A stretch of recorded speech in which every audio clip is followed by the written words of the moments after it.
France 24 et La Première présente. Bonjour, bienvenue dans Outre-mer. À la une de l'actualité cette semaine, la sécheresse s'installe dans plusieurs régions d'Outre-mer. Conséquence, l'agriculture souffre et les restrictions d'eau se multiplient. Le dossier de l'Hebdo est consacré au budget de rentrée scolaire. Nous verrons comment concilier vie chère et achat de fournitures aux Antilles. A tout de suite.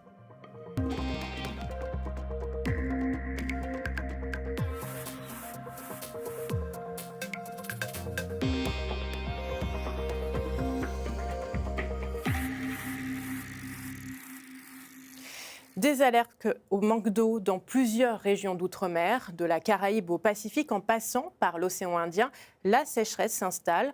À Futuna, l'absence de pluie menace les cultures. 7 communes subissent des restrictions à La Réunion, comme en Martinique et en Guadeloupe, où les niveaux de nappe phréatique sont faibles. Tour d'horizon avec Isabelle Braoué.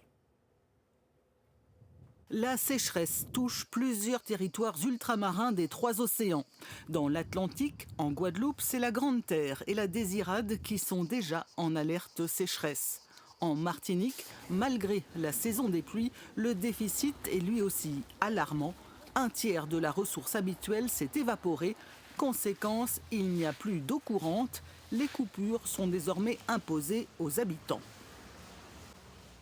Là, aujourd'hui, on se retrouve au point extrême où on a mis en œuvre tout ce qu'on pouvait mettre en œuvre et on est obligé maintenant de passer à la dernière phase qui est celle des coupures d'eau. Direction le Pacifique et précisément la petite île de Futuna. Ici, les coupures se font exclusivement la nuit, une décision prise par les contrôleurs des captages d'eau. Les cultures sont en souffrance, l'absence de pluie depuis un mois affecte directement les champs de taro. Comme vous le voyez, les feuilles de taro jaunissent de plus en plus. On a essayé de trouver des solutions, mais en vérité, il n'y a plus d'eau qui coule dans la rivière. Les pertes deviennent de plus en plus importantes. Et la solution pour résoudre ce problème, nous ne l'avons pas encore trouvée. Cette période de sécheresse se répète régulièrement tous les ans. Enfin, à La Réunion, dans l'est de l'île, 4 communes sont passées en alerte sécheresse. L'arrosage des pelouses, le remplissage des piscines sont désormais interdits. Le spectre des coupures se rapproche, car pas de pluie annoncée. En revanche, la Nouvelle-Calédonie a connu un très mauvais temps. Les fortes pluies et les inondations ont eu des conséquences dramatiques. Un homme a été retrouvé noyé à Toho, dans le nord. Le véhicule de la victime aurait été emporté alors qu'il tentait de circuler sur un passage submergé. Les précipitations ont inondé différentes cultures, comme ici ces champs de pommes de terre. Des images signées Nathan Pouaouteta. Cette fusillade à Fort-de-France qui a fait un mort, un homme d'une vingtaine d'années. C'est donc le 18e homicide par arme à feu depuis le début de l'année en Martinique. En pleine journée, plusieurs individus cagoulés ont ouvert le feu dans le quartier des Terres-Saint-Ville. Une femme d'une quarantaine d'années a aussi été blessée par des éclats de balles.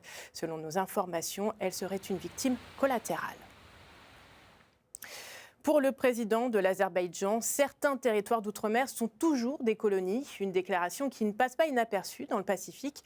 En 2024, il avait créé son groupe d'initiative de Bakou et attiré des partis indépendantistes des territoires ultramarins. Des députés de Nouvelle-Calédonie et de Polynésie réclament une réponse ferme du gouvernement français. Serge Massot.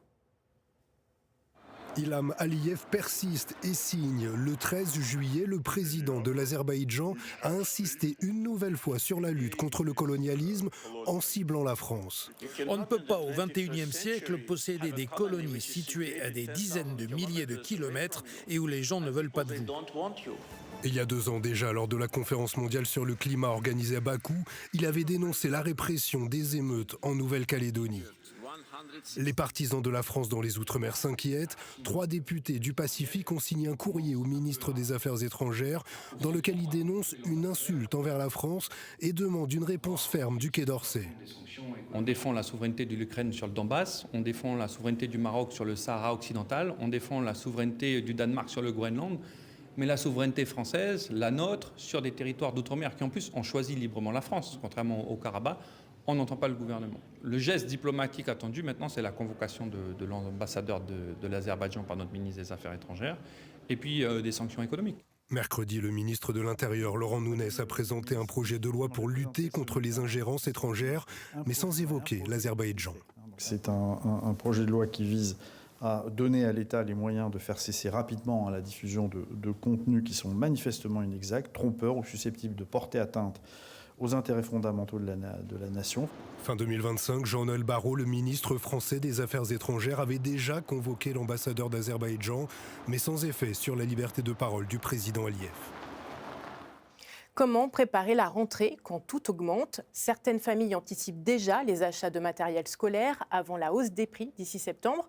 La guerre en Iran et l'augmentation des coûts du transport impactent les importations. Et en Martinique, le bouclier qualité-prix, le BQP, ne stoppe pas la flambée des prix. C'est le dossier de l'Hebdo. Il est signé Delphine Bess et Bianca Carretto.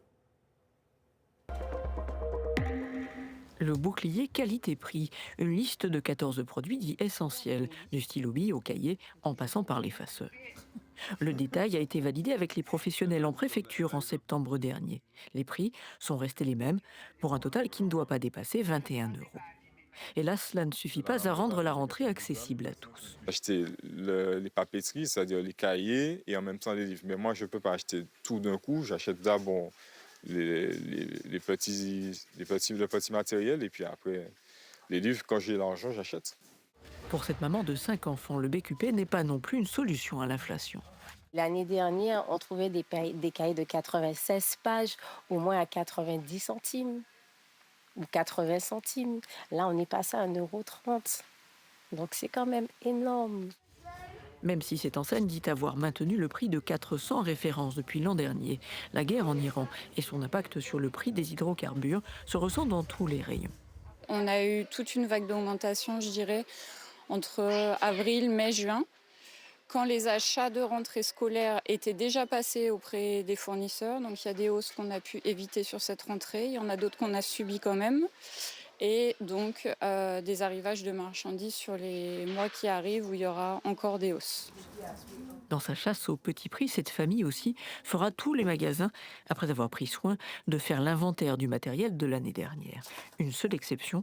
Elle a envie de se faire plaisir sur, par exemple, cahiers de texte. Parfois, il y a des designs, des choses comme ça, même des stylos qui sont très, très jolis. Oui, ça, c'est un problème, bien sûr. C'est normal pour toi de faire attention? Oui, j'ai toujours fait ça depuis que je suis toute petite. Pour sa dernière année au collège, cette jeune fille a bien compris que les achats méritent réflexion, une façon de travailler les maths dont les parents se passeraient bien.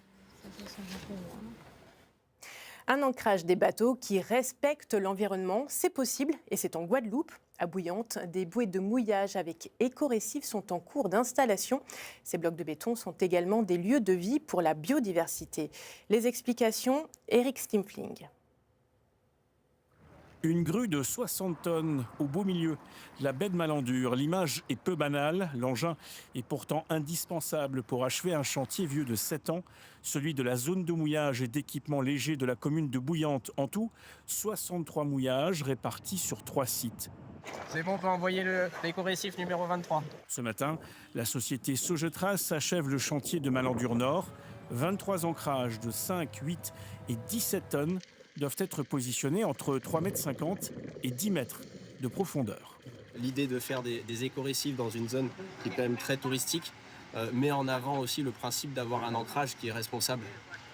Plutôt que d'avoir un corps mort qui est simple, là aujourd'hui il y a vraiment quelque chose et une approche différente pour justement protéger les écosystèmes et puis faire que ça favorise, en plus de sécuriser le mouillage du bateau, ça favorise justement toute l'évolution de l'écosystème autour de cet ancrage. Car ce point d'ancrage est un peu plus qu'un simple bloc de béton. On y trouve aussi des conques à lambilles et des troncs en bambou. Franck Fazian est l'un de ceux qui ont travaillé à sa conception. L'idée, c'est de reconstituer la barrière corallienne d'antan en faisant un bloc de béton, les interstices en bas et les parties où non seulement ça permet à l'écosystème de repartir, c'est-à-dire les post-larves de les protéger. Mais là, vous voyez ça comme ça, vous venez dans un an, c'est complètement recolonisé par l'écosystème, donc les éponges, les algues. Et cela fonctionne parfaitement, comme le montrent ces images tournées en 2020 sur des éco-mouillages identiques et qui avaient été positionnés 3 ans auparavant dans le lagon de Saint-François. Pour finir, je vous propose une bouffée d'air frais sur l'île aux Marins à Saint-Pierre-et-Miquelon. Promeneurs et visiteurs viennent flâner sur ce site emblématique et découvrent le patrimoine local, mais surtout la beauté des paysages. Amandine Rouve, Jérôme Angers. Quand on est de passage, visiter l'île aux Marins, c'est avant tout prendre rendez-vous avec un bout d'histoire. Ces touristes venus de Terre-Neuve ont profité du soleil pour la découvrir. On est venu visiter Saint-Pierre. Nous avons fait une visite avec une formidable guide nommée Eléa qui nous a suggéré de venir. Elle a dit que le voyage à Saint-Pierre n'est pas complet si on ne passe pas par ici. Alors on a suivi son conseil. C'est un voyage dans le temps, un retour en arrière. Ça me plaît. L'île abrite plusieurs bâtiments patrimoniaux. À travers un parcours guidé, on découvre toute une époque de l'archipel et de la région. On ne savait pas qu'il y avait déjà eu un village complet ici dans le temps. On en apprend, on lit toutes les pancartes, puis c'est comme ça qu'on va en apprendre sur l'île aux Marins. Un lieu de découverte un peu à part, qui rappelle aussi à ce voyageur ardéchois le destin de nombreux villages français. En métropole, sur les vieux villages qui avaient 2000 habitants il y a 100 ans, qui en ont plus que 100, on retrouve un peu les mêmes choses. Enfin, les mêmes choses. Les mêmes évolutions qui fait qu'il y a moins de monde, il y a moins d'écoles, il y a moins de commerce, il y a moins de choses comme ça. Et ça devient aussi résidence secondaire. Autre attrait de l'île, sa nature sauvage qui invite à s'essayer à la photographie. Paysage principalement, mais entre autres les oiseaux. Et on va voir ce que ça donne des dauphins et des baleines quand on est allé sur Miquelon et Terre-Neuve. Donc on verra ce que ça donne, mais là je suis moins sûr de mon coup. Là. Un rendez-vous patrimonial qui a notamment permis aux visiteurs de découvrir La Belle de l'Étoile, chanson emblématique de Saint-Pierre. Quand tout chavire, la reine des soirs de bal, la belle de l'étoile. Fin de cet hebdo. Merci de votre attention. Pour le revoir et suivre l'actualité des Outre-mer, rendez-vous sur france24.com et la première.fr. Belle journée ou soirée. À bientôt.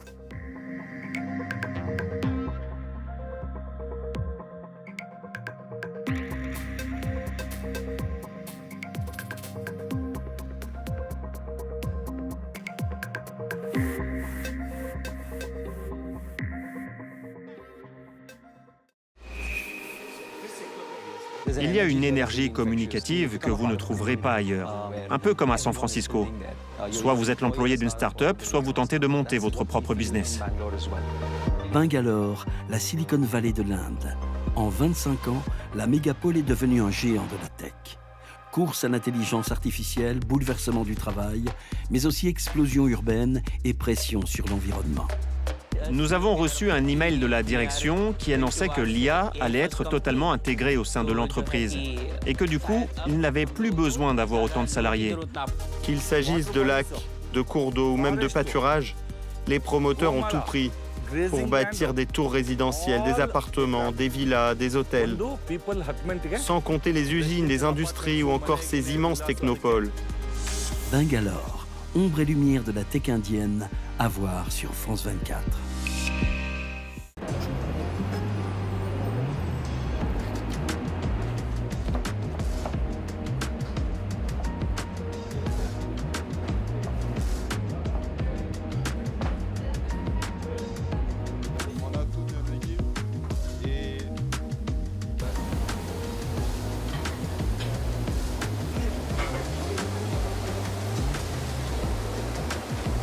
Donc c'est de Mboto. C'est parmi les meilleurs poissons d'ici en termes de goût. Et ça a une valeur très, je dirais, à la fois sentimentale et emblématique. Donc c'est lié avec notre histoire.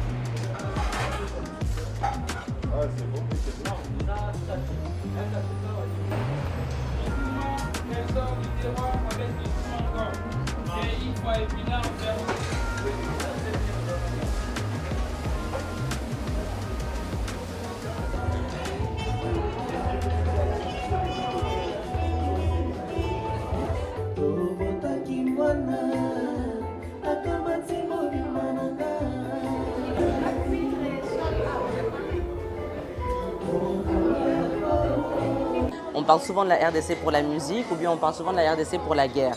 Mais on oublie qu'on a énormément de choses ici que notre propre terre peut nous emmener. Et c'était important pour moi de montrer cette belle image de Kinshasa, du Congo, de montrer dans l'assiette que ça peut être tout aussi joli qu'un grand étoilé, que ce soit en France, en Belgique ou n'importe où dans le monde.